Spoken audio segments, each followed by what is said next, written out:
ये घड़ी में जो गियर्स होते हैं नॉर्मली पीछे छुपा के होते हैं, हमने उसको आगे कर दिया आपको समझाने के लिए। और ये सारे घड़ी के जो गियर्स हैं वो एक पर्टिकुलर स्पीड में चल रहे हैं, तो वो आपको तीनों कांटे में सही टाइम दिखा रहा है, जो भी टाइम दिखा रहा है ये, ठीक है ना। अभी तो खैर अलग से टाइम दिखा रहा है, मान लेते हैं सिंपली कि वो इनके घड़ी के स्पीड को जो मैनेज कर रहा है, इन कांटों को पीछे ये गियर है। अब अगर इनमें से कोई भी एक गियर को छेड़ता हूँ, मान लो मैंने लीवर के गियर को छेड़ दिया, एक गियर को छेड़ा तो क्या बाकी गियर पे फर्क पड़ा कि नहीं पड़ा? पड़ेगा ना।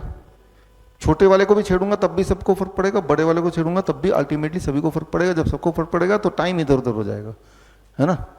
तो टाइम को डिस्टर्ब करने के लिए सारे गियर को छेड़ने की जरूरत नहीं, किसी एक को भी छेड़ेंगे तो भी आपका टाइम गड़बड़ हो जाएगा, है ना। क्यों? क्योंकि सारे गियर आपस में एक दूसरे के साथ एक सिंक्रोनी के साथ, राइट, एक हार्मनी के साथ, ताना बाना के साथ वो चल रहे हैं। ठीक इसी प्रकार हमारे बॉडी में अलग अलग ऑर्गन्स हैं, जैसे यहाँ पे इसको हार्ट बोल रहा हूँ मैं, इसको पेनक्रियास बोल रहा हूँ, ये ब्रेन है, लेकिन ये आपस में भी एक दूसरे से कनेक्टेड है। ठीक उसी प्रकार हमारे बॉडी में भी हार्ट है, ब्रेन है, किडनी है, सब आपस में एक दूसरे से कनेक्टेड है। और जब ये जो आपस का जो ताना बाना है, इसे बोलते हैं circadian clock of the body, right. इस सर्केडियन क्लॉक को अगर आपने छेड़ा तो आप में बीमारी आ जाती है, सिंपल। जिस तरह से मान लीजिए यहाँ पे ऑर्केस्ट्रा है, यहाँ पे म्यूजिशियन बैठे हैं, गिटार वाला भी है, पियानो वाला भी है, तबले वाला भी, बांसुरी वाला भी है। अब जब वो बजा रहे हैं आपस में एक दूसरे के तालमेल के साथ बजा रहे हैं, तो जो आपको सुनाई दे रहा है उसे हम बोलेंगे म्यूजिक। अब इमेजिन कीजिए इनमें से जो बांसुरी वाला पीछे बैठा उसको मैं छेड़ देता हूँ, डिस्टर्ब कर देता हूँ। जब वो डिस्टर्ब हो गया बाकी भी थोड़े थोड़े डिस्टर्ब हो गए, बजा सब रहे हैं अभी भी पूरी ताकत लगा के, लेकिन अब जो आपको सुनाई देगा what it will be called, not music, it should be called as noise. Noise और म्यूजिक में इतना ही फर्क है कि आपस का ताना बाना लॉस्ट हो गया। ठीक उसी प्रकार आपके बॉडी के सारे ऑर्गन जब एक दूसरे की सिंक्रोनी में काम करेंगे, हार्मनी में काम करेंगे, आपकी जीवन को बोलेंगे म्यूजिक। लेकिन वो हार्मनी लॉस्ट हो जाएगा तो आपका जीवन हो जाएगा नॉइज, यानी कि बीमारी। अच्छा, तो हम सब तो बीमार हैं ही, जिसको मैं पूछ रहा हूँ, कोई बोल रहा है मेरे इधर दर्द होता है, कोई बोल रहा है मैं थका सा रहता हूँ, वीकनेस है, कोई बोल रहा है मुझे यहाँ घाव है वो भर नहीं रहा है, कुछ ना कुछ तो बीमारी है ही आपको। इस बीमारी को ठीक अगर करना है तो इन ऑर्गन्स के आपस के ताने बाने को तो सबसे पहले ठीक करना होगा। Time as medicine. कैसे ठीक करेंगे? बहुत ही सिंपल है। डोंट ईट आफ्टर सनसेट, सूर्यास्त के बाद खाओ मत। एक एग्जाम्पल से समझा देता हूं मैं आपको। आप कभी आधी रात को उठते हैं, प्यास लगती है, किचन जाते हैं, तो आपने नोटिस किया होगा कि चूहे की कुतरने की कुछ आवाज आपको अक्सर सुनाई देती है ना। चूहा एक्टिव होता है रात को, दिन में नहीं होगा, रात को होगा, आधी रात को जब सब सो जाते हैं।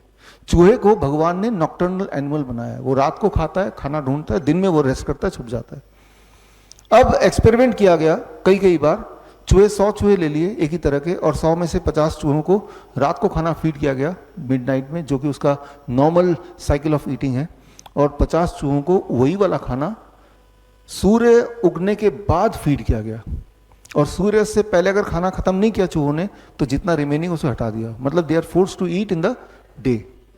ये देखा गया एक ही महीने के अंदर जिन चूहों को सुबह खाना मिला, सेम ही खाना, वो चूहे, उनका ब्लड शुगर बढ़ गया, उनका ब्लड प्रेशर बढ़ गया, वो मोटे होने लगे, कमज़ोर होने लगे, लिथार्जिक होने लगे, और कुछ चूहे का धीरे धीरे देख रहे डिटोरेट होते जा रहे उनकी, और उनकी कुछ चूहों की मौत भी हो गई। तो सिर्फ एक ही बात की, टाइम ऑफ ईटिंग को चेंज कर दिया। खाना सेम है, और जो चूहे बीमार पड़ गए 1 महीने के बाद लेकिन जिंदा है, उन चूहों का टाइम ऑफ ईटिंग दोबारा से पहले वाला कर दिया जो ओरिजिनल था, यानी कि मिडनाइट। अब देखा कि 1 हफ्ते के अंदर दे कुड रिवाइव। जितना टाइम लगा बीमार करने में, उसका बहुत फ्रैक्शन ऑफ टाइम में वो रिवाइव भी हो रहे हैं। तो यहाँ ये जब एक्सपेरिमेंट दुनिया भर में रिपीट करते गए, इस बुक में ये सारे एक्सपेरिमेंट मिलेंगे, ये बुक आपको मिलेगा भी, इसका ई बुक आप यहाँ से देख सकते हैं, सारे एविडेंस आपको मिल जाएंगे bishrup.com/ebook में जाके डाउनलोड कर सकते हैं, फ्री डाउनलोड है, बुक वैसे ही मिलेगी आपको। तो जब ये एक्सपेरिमेंट बार बार किया तो एक बात समझ आई कि हर एनिमल का एक निर्धारित टाइम ऑफ ईटिंग है। उस ब्रैकेट के बाहर अगर खाएंगे तो ये जो आपस का जो बॉडी क्लॉक है, कनेक्शन है, वो बिगड़ जाएगा, एंड उससे कैंसर होता है, हार्ट डिजीज होता है, बीमारियां सारी होने लगती हैं। उसको दोबारा ठीक कर दो, बीमारियां गायब होने लगती हैं।